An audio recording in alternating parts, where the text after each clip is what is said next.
Olá, turminha. O tema da nossa aula de hoje é a respeito de uma rejeição que a mãe pode desenvolver em relação à criança que ela está gestando. Essa rejeição pode ser muito grave, até causar a morte da criança. O nome dessa anomalia é eritroblastose fetal ou doença hemolítica do recém-nascido. Tá? Então, uma coisa muito importante é saber que não há contato entre o sangue da mãe e o sangue da criança durante a gravidez. Então, essa anomalia não se deve à mistura dos dois sangues. Então, vamos ver como é que acontece esse problema. Bom, a base dessa rejeição são os anticorpos anti-RH que a mãe produz e transfere para a criança através da placenta. Quando esses anticorpos anti-RH entram no sangue da criança, começa a destruir as suas hemácias, glóbulos vermelhos ou eritrócitos. São os vários nomes para a mesma célula sanguínea que é responsável pelo transporte de oxigênio para as células do corpo. Então, um glóbulo vermelho hemácio eritrócito, ele passa pelos pulmões, se lota de oxigênio e leva para as células do corpo.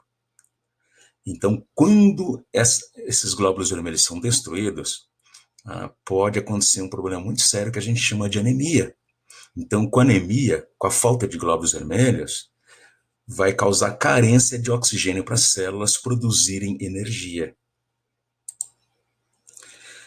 E é comum que essa anemia seja tão intensa que a medula vermelha dos ossos, que fabrica o glóbulo vermelho, elas começam a colocar no sangue da criança glóbulos vermelhos imaturos, que ainda não conseguem transportar todo o oxigênio que deveria. Então, esses glóbulos vermelhos são chamados de eritroblastos.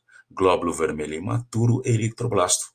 No sangue dessa criança, você vai encontrar uma quantidade muito grande de eritroblastos. Por isso o nome da doença eritroblastose fetal. O outro nome, doença hemolítica do recém-nascido, tá? É porque a destruição muito grande de hemácias. Então, doença hemolítica. Hemolítica vem de hemólise. Hemólise, hemo de hemácia, lise de quebra, destruição. Então, é uma doença do recém-nascido, caracterizado pela destruição de hemácias. Bom, e uma outra pergunta. Isso acontece casualmente, em qualquer situação, ou há uma situação específica para que essa rejeição aconteça? Há uma situação específica. Obrigatoriamente, a mãe tem que ter sangue RH negativo e a criança RH positivo. Se a mãe for RH positivo, ela não vai produzir anticorpos anti-RH. Toda pessoa RH positivo jamais vai produzir anticorpos anti-RH, porque a proteína RH lhe é familiar, então ela não consegue produzir anticorpos anti-RH. Tá? E a criança? A criança tem que ser RH positivo. Porque se a criança tiver sangue RH negativo, mesmo que a mãe transfira esses anticorpos anti-RH para a criança, não vai encontrar os alvos. Os alvos são as proteínas RH que estão dentro das hemácias. Esses anticorpos, para destruir a proteína RH, destrói também as hemácias. Então, uma criança de sangue RH negativo não vai sofrer o problema. Bem, e geralmente, na primeira gravidez, não acontece a rejeição. Eu disse geralmente, e não é regra. Tá? Bom, se a mãe é RH negativo, e ela não teve contato com sangue positivo ainda, ela não tem esses anticorpos. Então, ela não tem como transferir anticorpos para a criança porque ela não produziu esses anticorpos ainda. Tá? Bom, mas o problema começa a se desenhar na hora do parto. Então, na hora do parto, dessa primeira gestação, sempre uma gotinha de sangue da criança vai passar para o sangue da mãe. Se essa criança tem sangue positivo, essa gotinha de sangue RH positivo da criança, no sangue da mãe, vai estimular a produção de anticorpos anti-RH. Então, a mãe foi sensibilizada no primeiro parto. Ela passa a produzir anticorpos anti-RH. Bom, com essa primeira criança, provavelmente não vai acontecer nada. E por quê? Ela já está de saída. A mãe começa a produzir anticorpos que vão ficar prontos só daqui a algumas semanas. E ele já está de saída, então provavelmente com ele não vai acontecer nada, ok? Bom, mas o problema mesmo é que após essa gestação, né, após o parto, a mãe cria memória imunológica e produz uma grande quantidade de anticorpos anti-RH. Então, esses anticorpos anti-RH, eles vão trazer problema numa segunda gravidez. Então, numa segunda gravidez, aí a mãe vai passar anticorpos anti-RH para a criança. Você fala, mas por que ela faz isso? Na realidade, não são só anticorpos anti-RH. A mãe passa normalmente durante a gravidez anticorpos para a criança. Qual o motivo? Bom, a placenta é muito eficiente. A placenta não deixa o feto, o embrião, ter contato com os germes que vêm da mãe.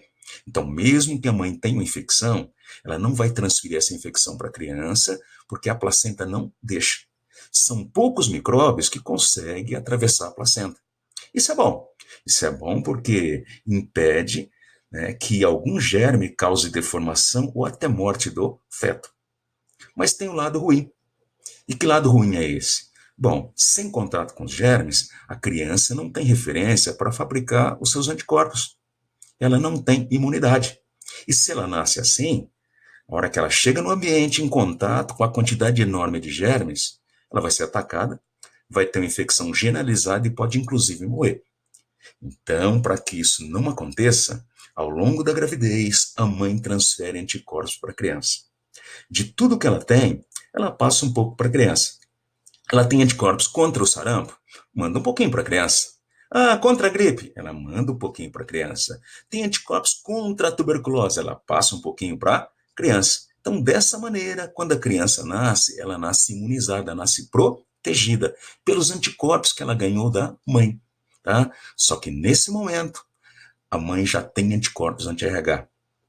E junto com os anticorpos contra as doenças, transfere esses anticorpos que vão destruir as hemácias da criança. Então, essa é a base da doença, certo? Não se esqueça também que o problema só vai acontecer se a criança tiver sangue RH positivo. Como a gente já falou, numa criança RH negativo, os anticorpos não vão encontrar os alvos, certo? Bom, uma outra questão importante, né, que envolve a eritroblastose fetal é o lado genético, os genes. Então, como a gente viu, só uma mãe RH negativo pode desenvolver esse problema. E a criança obrigatoriamente tem que ter sangue positivo. Agora, para que uma mãe RH negativo tenha uma criança de sangue positivo, o pai obrigatoriamente tem que ter sangue positivo. Então vejam bem, essa criança que sofreu eritroblastose fetal, ela já tem genótipo certo. Ela tem que ter um errão e um errinho. Ela é heterozigota. O errão que ela recebeu do pai, que a torna RH positiva. Mas a mãe negativa, como é errinho, errinho, obrigatoriamente mandou um errinho para a criança. Então, isso vai servir, inclusive, para resolver muitos exercícios. Como é que uma criança que sofreu eritroblastose fetal? O genótipo dela é errão, errinho. Certo? E aqui parte das consequências desse mal. Como eu disse, pode inclusive matar, né, o feto, pode provocar óbito fetal. Agora, tudo gira principalmente em torno da anemia grave que se estabelece. Então, essa destruição intensa de hemácias prejudica a oxigenação dos órgãos, principalmente do sistema nervoso, do cérebro, podendo causar lesões irreversíveis, paralisia cerebral. Então, essa anemia grave é o principal problema relacionado à eritroblastose. Tem também a icterícia. Essa icterícia é notada logo que a criança nasce, devido a um pigmento amarelo chamado bilirrubina, que emprega no corpo da criança. De onde vem essa bilirrubina? Então, essas hemácias que são destruídas, elas são recicladas e a metabolização da hemoglobina das hemácias vai gerar essa bilirrubina. É um pigmento amarelo, mas não é a cor que chama atenção. Tá? Ela é muito tóxica. Uma substância venenosa que também causa problemas no cérebro. Tá? Pode causar retardamento mental, tá? E uma série de outros problemas, tá, que caracteriza esse quadro, né, da criança recém-nascida com eritroblastose fetal. Volto a afirmar, tá? Nem toda criança que nasce, que passou pela eritroblastose fetal, tem todos os problemas mencionados. Depende do período da gravidez que a mãe começa a transferir anticorpos para a criança e também a quantidade de anticorpos que ela passa, que ela transfere. Então, em algumas situações, a criança nasce com uma icterícia, tá? E não há consequências mais graves. Tudo bem? Bom, e aí, a gente pode fazer alguma coisa a respeito? Tá? Esse problema todo pode ser evitado? Pode. Primeiro, pré-natal.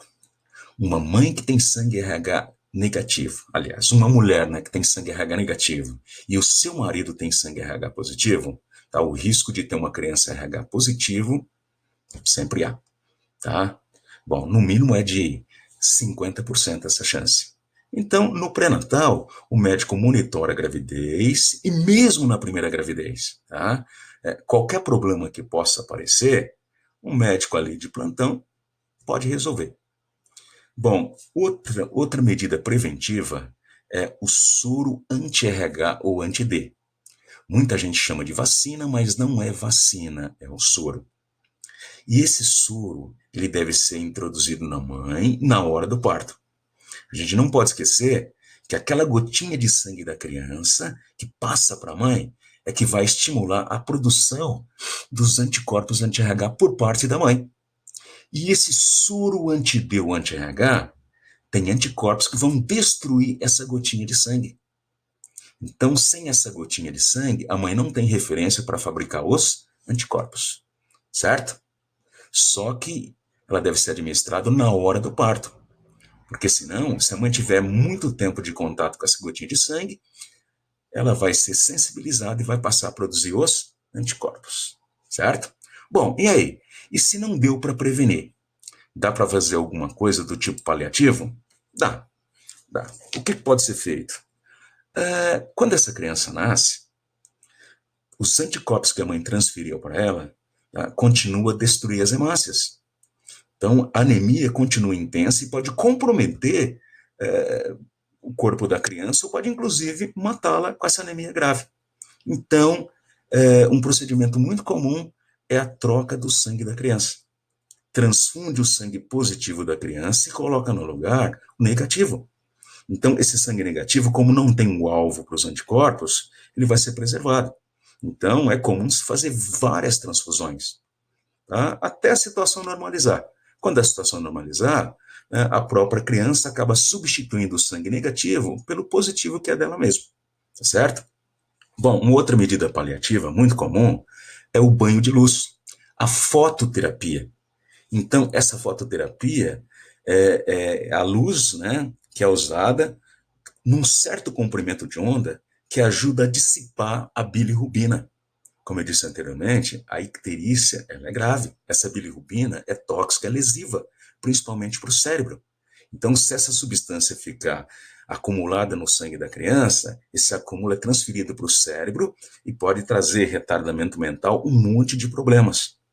Então, tá, o comprimento de onda correspondente ao ultravioleta, tá, estimula a pele a dissipar essa bilirrubina e, teoricamente, resolve o problema, certo? Então, isso é a bilirrubina, tá? Olha aqui essa foto que mostra essa bilirrubina impregnando o cérebro, tá? Então, isso que tem que ser evitado. Ok, turminha? Bom, essa é a eritroblastose fetal, tá? E os problemas em termos de anomalia e a genética envolvida. Tudo bem?